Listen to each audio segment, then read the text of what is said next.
दोस्तों, चलिए देखते हैं आपकी जो भी वर्तमान स्थिति चल रही है उसमें हमारे जो बाबा हैं, आप परेशान हैं तो क्या एडवाइस आपको कर रहे हैं। अगर आप इन एडवाइस को फॉलो करते हो तो डेफिनेटली आपको आपकी लाइफ में सक्सेस देखने को मिलेगी। तो चलिए देखते हैं हमारे जो बाबा आपको क्या कह रहे हैं। जब आप यहाँ तक पहुँचोगे आपका कोई ना कोई मैसेज होगा इसमें। पर्सनल रीडिंग अगर आप बाय करना चाहते हैं तो कमेंट में दी गई इंस्टा आईडी पर आप मुझसे कांटेक्ट कर सकते हैं। Thank you.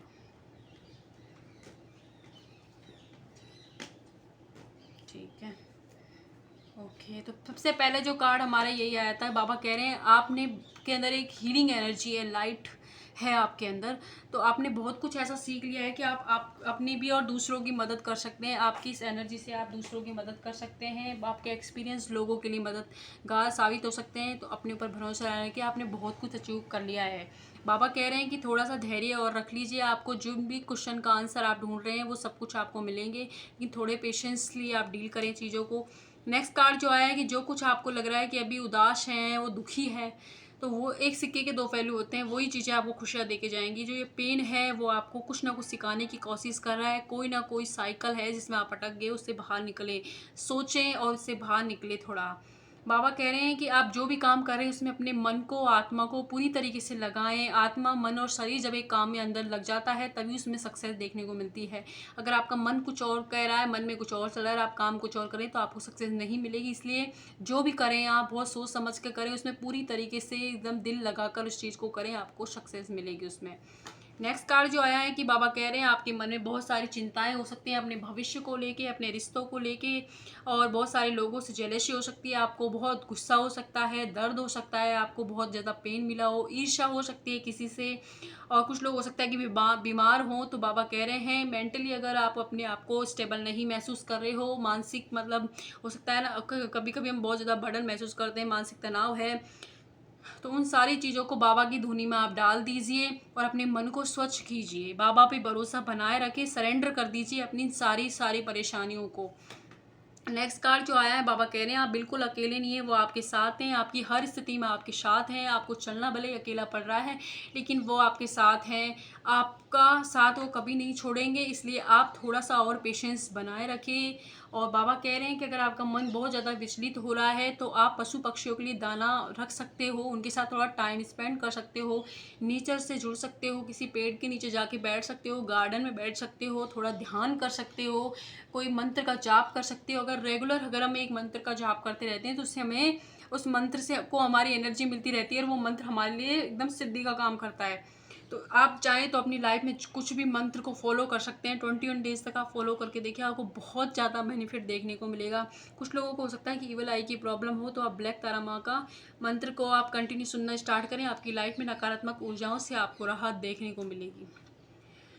कुछ लोगों के पास हो सकता है कि बहुत कुछ है, लेकिन इसलिए वो आप ज़रूरतमंदों की मदद कर सकते हैं। ज़रूरी नहीं आप बड़ी मदद करें, थोड़ी भी अगर किसी की मदद कर पाएँ तो आप ज़रूर करें। इससे भी आपको बहुत ज़्यादा पुण्य भी मिलेगा, आत्मसंतुष्टि मिलेगी और एक नया रास्ता मिलेगा आपको। नेक्स्ट कार्ड ये आया है कि कोई ना कोई खुशखबरी की तरफ आप बढ़ रहे हैं। जो कुछ आपकी लाइफ में इस वक्त घटित हो रहा है वो सब कुछ आपको एक बहुत बड़ी ब्लेसिंग की तरफ लेके जा रहा है। तो आप उस ब्लेसिंग को रिसीव करने लायक बाबा आपको बना रहे हैं। तो इस पेन से गुजर जाएं, क्योंकि बहुत सारी ब्लेसिंग आपका इंतजार कर रही हैं।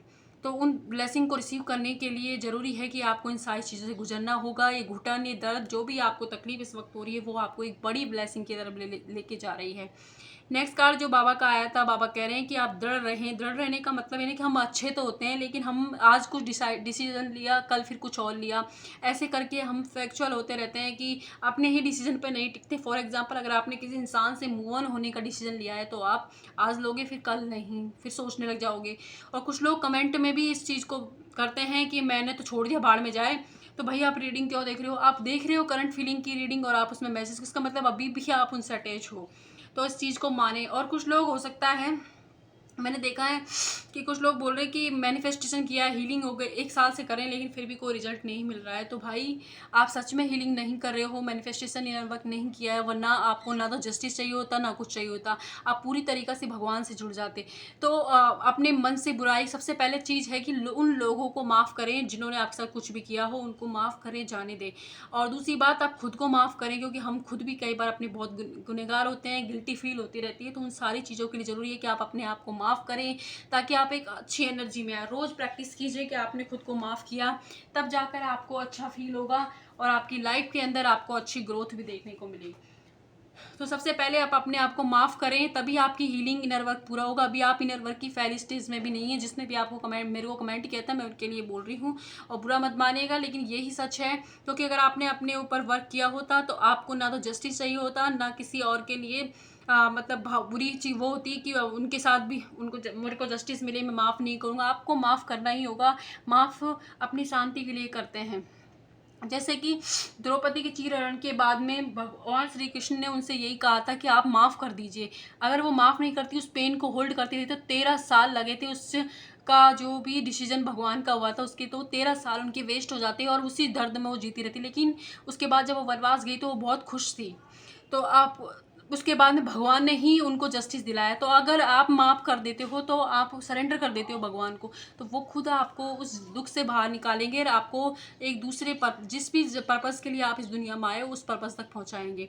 तो सबसे पहले अपने आप को माफ़ करें, उन लोगों को माफ़ करें। कोई एक मंत्र पकड़ें और उसका जाप करें, आप रोज़ उसको जाप करें या 11 टाइम लिखें। उस मंत्र से आप धीरे धीरे अटैच होते जाओगे और आप देखोगे कि आपकी लाइफ में एक हीलिंग आपको मिल रही है। जब पहले अपने आप को हील कीजिए, उन चीज़ों के लिए अपने बुरा मत मानिए। और जब तक आप इस दुनिया में हैं और कोई ना कोई तो मकसद है आपका, तभी आप हो, तभी आप इस रीडिंग तक पहुँचे हो। तो इसके लिए ज़रूरी है कि आप अपना काम करें, अपने अपने ऊपर काम करें। और आपको अगर आप जॉब चाहिए, किसी को खुशी जब मिलती है उसको जॉब मिल जाती है, किसी को कुछ अच्छा करके, किसी को शादी से खुशी मिलती है, किसी को अपने प्यार से खुशी मिलती है। सबके लिए खुशी का अलग अलग महत्व है। तो इसके लिए यह है कि आपको अपने ऊपर काम करना ही पड़े। आपको लाइफ में कुछ भी चाहिए, उसके लिए फ्री में कुछ नहीं मिलता, उसके लिए आपको मेहनत करनी ही पड़ेगी। भगवान सी है, उन्होंने अपने बच्चों को भी नहीं दिया, जब उन्होंने तप किया तभी जाके उनको शक्तियाँ मिली थी। तो उसी तरह हम भी कुछ करेंगे, मेहनत करेंगे, तो आज नहीं तो कल हमको उसका रिजल्ट देखने को जरूर मिलेगा। जब हमारे अभी रिजल्ट नहीं दे रहे, इसका मतलब है कुछ ना कुछ कमी है, उस लायक बना रहे हैं भगवान। जब आप उस चीज़ के लायक बन जाओगे, आपको डेफिनेटली वो चीज़ देखने को मिलेगी। तो आप इसलिए ऐसा ना सोचें और बार बार आप ये मोक्ष मोक्ष चाहिए, न्याय चाहिए, तो भाई पहले अपने ऊपर काम करो आप। और बुरा मत मानेगा, मैं सिर्फ इसलिए बता रही हूँ ताकि आपको एक हेल्प हो सके कि आपको सबसे पहले अपने लोगों को माफ़ करना है, खुद को माफ़ करना है, फिर काम वाटर की तरफ जाएं। वो पानी को फम करके पीजिए, शांत होइए, किसी मंत्र से जुड़ें और अपनी लाइफ का एक उद्देश्य बनाइए कि आपको कुछ तो होगा जो आपको अच्छा फील कराता होगा। क्योंकि कुछ और नहीं तो अपनी लाइफ में जब तक जी रहे हो, किसी दूसरे की भलाई कर लो, किसी अनाथ आश्रम में जाकर बच्चों के साथ टाइम स्पेंड कीजिए आप, जिससे भी आपको अच्छा महसूस होगा, उन बच्चों को थोड़ा प्यार मिल जाएगा। तो आप ये कीजिए, ये भी आपका एक लाइफ पर्पस है। तो आप जब ये फॉलो कर लोगे, तब उसके बाद आपको मोक्ष भी मिल जाएगा। तो ये जरूर, ये उन भैया के लिए जिन्होंने मुझे कमेंट किया था, तो बुरा मत मानिएगा, मैंने जस्ट आपको एडवाइस किया है। तो रीडिंग अगर आपसे रेजोनेट होती है तो लाइक कीजिएगा, सब्सक्राइब कीजिएगा। Thank you.